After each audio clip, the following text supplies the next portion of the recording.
On March 31st, the U.S. Department of Education's Office of Civil Rights warned states they deemed non-compliant that they had 10 days to comply with President Trump's executive order aimed at keeping transgender athletes out of female sports or face enforcement from the U.S. Department of Justice.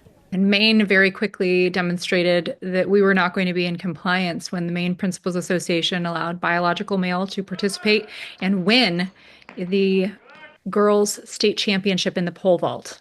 Libby highlighted this issue in a post to social media back in February, sharing an unblurred photo of what she claims is a transgender athlete from Greeley High School standing on a podium after a girls' sporting event. President Trump also brought attention to Maine's lack of compliance during an event at the White House, where he and Governor Janet Mills had a heated exchange. Better comply, because otherwise you're not getting any federal funding.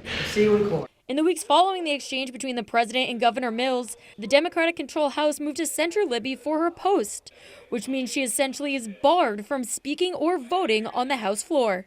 Then in April, Maine Republicans introduced a bill that calls for the removal of the term gender identity from the Maine Human Rights Act. The phrase is currently used to protect transgender individuals. Libby says as of Friday, Maine elected officials are no closer to a resolution in the matter of Title IX compliance. And if the state is forced to go to court, it could have significant impacts on Maine schools. And ensure that our educational funding remains intact, which is very much at risk right now.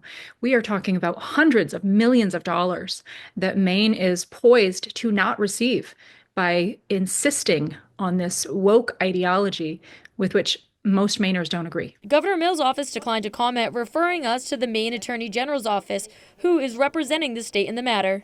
Maine Assistant Attorney General has sent a letter to the U.S. Department of Education's Office of Civil Rights stating in part, quote, "We will not sign the resolution agreement and we do not have a revision to counter the proposal." It went on to say, quote, "Nothing in Title IX or its implementing regulations prohibits schools from allowing transgender girls and women to participate on girls and women's sports teams." I'm Alex Schley reporting for ABC 7 and Fox 22 News.